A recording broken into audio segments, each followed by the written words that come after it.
کوزے میں بند کر دیا جائے۔ تیسری بات یہ کہ یہ قرآن حکیم کی جامع ترین صورت ہے۔ میرے انداز بیان کو پہچانیے، پہلے میں نے کہا یہ قرآن مجید کی مختصر ترین صورتوں میں سے ایک ہے، پھر میں نے عرض کیا یہ قرآن حکیم کی اولین صورتوں میں سے ایک ہے، اور اب میں کہہ رہا ہوں یہ قرآن حکیم کی جامع ترین صورت ہے۔ قرآن مجید کا موضوع ہے ہدایت۔ الف لام میم ذالک الکتاب لا ریب فیہ ھدی للمتقین۔ رمضان مبارک کی عظمت کے بارے میں بیان کیا، شہر رمضان الذی انزل فیہ القرآن ھدی للناس وبینات من الھدی والفرقان۔ قرآن سائنس کی کتاب نہیں ہے، اگرچہ سائنٹیفک ریفرنسز قرآن میں ہیں۔ قرآن تاریخ کی کتاب نہیں ہے، قرآن فلسفے کی کتاب نہیں ہے، یہ کتاب ہدایت ہے، فکری ہدایت، عملی ہدایت، اور وہ ہدایت جو ہے اس سورہ مبارکہ میں مختصر ترین الفاظ کے اندر سمو دی گئی۔ چنانچہ میں یہاں آپ کو امام شافعی رحمۃ اللہ علیہ کے دو قول سنانا چاہتا ہوں جو اس سورہ مبارکہ کے بارے میں ہے۔ آپ نے فرمایا لو تدبر الناس هذه السورہ لوسعتهم، اگر لوگ صرف اس ایک سورت پر تدبر کریں، غور کریں، سوچیں، فکر کریں تو یہ ان کی ہدایت کے لیے کافی ہو جائے گا۔ اس سے بھی زیادہ بڑا قول جو مفتی محمد عبدہ نے اپنی تفسیر پارہ عم میں بیان کیا ہے، لو لم ينزل من القرآن سواها لکفت الناس،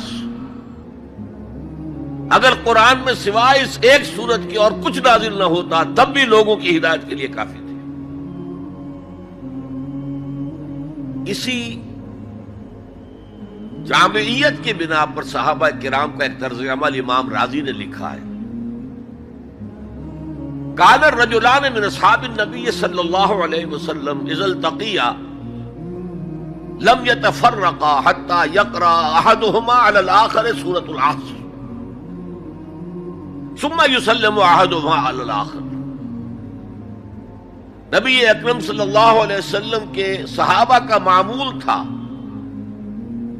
کہ جب وہ باہم ملاقات کرتے تھے تو اس وقت تک علیحدہ نہیں ہوتے تھے جب تک ایک دوسرے کو سورۃ العصر نہ سنا لیں، اس کے بعد وہ پھر سلام کرتے تھے اور اپنے اپنے راستے پر چلے جاتے تھے۔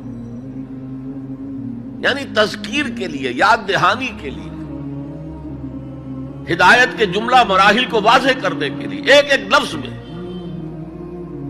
یہ سورہ مبارکہ جو ہے واقعتاً اسی کی مثال ہے کہ سمندر کو کوزے میں بند کر دیا گیا۔ ایک اعتبار سے یوں بھی کہا جا سکتا ہے کہ یہ قرآن حکیم کے مضامین کا انڈیکس ہے۔ قرآن میں کچھ تاریخی واقعات بیان ہوئے ہیں، کچھ ازل کی باتیں بتائی گئیں، آدم کی تخلیق کا مرحلہ بتایا گیا، آدم و ابلیس کا قصہ بیان کیا گیا، پھر بہت سے انبیاء کے حالات بیان کیے گئے، پھر ہمیں آخرت کی خبریں دی گئی، ان سب کی طرف اشارہ ہو گیا۔ ولاس زمانہ گواہ ہے، ان الانسان لفی خسر الا الذین آمنوا۔ اب یہ ایک بہت بڑا عنوان ہے، قرآن کے مضامین کا بہت جامع عنوان، آمنوا، کن کن چیزوں پر ایمان، کس انداز میں ایمان، یہ تشریح قرآن میں ملے گی آپ کو مکی صورتوں کے اندر۔ وعملوا الصالحات، تیسرا مضمون کیا ہے؟ اچھے اعمال، صالح اعمال، اسی کی تفسیر تو ہے، اخلاقی تعلیمات ہے، بیسک ہیومن موریلٹی کا تذکرہ ہے، پھر شریعت کے احکام ہیں، یہ کرو یہ نہ کرو، یہ سب کیا ہے؟ عمل صالح کی تفسیر ہے۔ وتواصوا بالحق، یہ کیا ہے؟ یہ مختلف عنوانات سے قرآن مجید میں مضمون آیا. کہیں اس کو کہا گیا امر بالمعروف نہی عن المنکر، کہیں سے کہا گیا ادعو الی سبیل ربک، اور اس کے اوپر مفصل مضامین ہے. اور وتواصوا بالصبر، مدنی صورتوں میں جبکہ جنگیں ہو رہی تھیں تو صبر کی جو تلقین آئی ہے جس طرح سے آئی ہے وہ آپ کے علم میں ہے. تو یہی تو مضامین ہے نا قرآن کے. تو گویا کہ سورۃ العصر جو ہے مضامین قرآن کا ایک جامع انڈیکس ہے. چوتھی بات یہ نوٹ کر لیجئے کہ یہ کلام انتہائی مؤکد ہے، نہایت تاکیدی ہے. پہلے تو اللہ قسم کھا رہا ہے.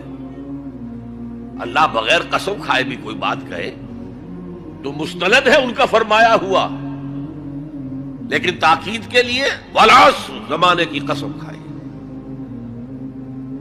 ان الانسان لفی خسر، ان تاکید کے لیے، لفی لام پھر تاکید کے لیے، خسرن تفخیم کے لیے، معمولی خسارہ نہیں، 1000 2000 لاکھ 2 لاکھ کروڑ 2 کروڑ کا خسارہ نہیں، بہت بڑا خسارہ.